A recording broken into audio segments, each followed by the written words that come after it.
लय दिवस झालं बघितलंच नाही, जरा पैसे किती साचले होते.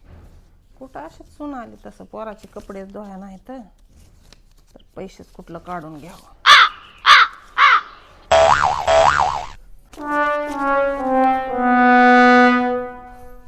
सासूबाई 50 रुपये द्यावं, डायपर आणायला जायचंय. कुठलं पैसे का माझ्या पैसे लगेचच येतेस तोंडवरी करून पैसे मागायला मला. आणि लेकराला आता 2-4 महिने झाले तर की कवर ते डायपरच अडकवायचंय अजून. आम्हाला बी मोप 7-8 10 लेकरं झाली की, पण आम्ही नाही बाय असलं डायपर आणि बेपर काय घेतलं. आम्हाला लेकरं व्हायची म्हणलं की आमची सासू एक भलं मोठं लुगडं आणून द्यायची आणि शिव म्हणायचे 5-50 लंगुटे. एक भिजलं की दुसरं, एक भिजलं की दुसरं. असलं नव्हतं एक भिजलं की दुसरं दुकानातून आणायचं, जणू पैसे झाडालाच लागत येतं. सासूबाई पहिला जमाना वेगळा होता, आता कोण करतं होते. काय जमाना वेगळा होता, तवा बी भूकच लागत होती, खायला अन्नच लागत होतं की ना. आता बी तीच लागत आहे की.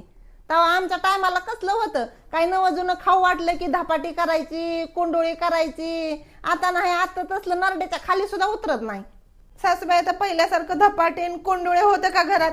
आता लगेच पिझ्झा बर्गर ऑर्डर करतात. ते लंगोट, शी मला नको. पैसे देणार आहेत का नाही तेवढं सांगा मला. नाही तर माझे पैसे मला कोण आणून देतोय वय? सासवील मी दिलेलं पैसे असे नसतात. डायपरला कुठले यांच्याकडे पैसे? ह्यांची मुलगी येते ना, मग खवा आणि पासून आण, श्रीखंड आण, तेव्हा येतात त्यांच्याकडे पैसे. उठलं की सुटलं पैसे द्या, डायपर आणायचं ना काय न आणायचं. हिच्या काय बापानं पैसे दिले तर माझे पैसे डायपर आणायला. म्हणे काय आमच्या जमान्यात लंगोट होत्या, आता ह्यांच्या जमान्यात हुलगे पण खात होते, आता खात्यात काय?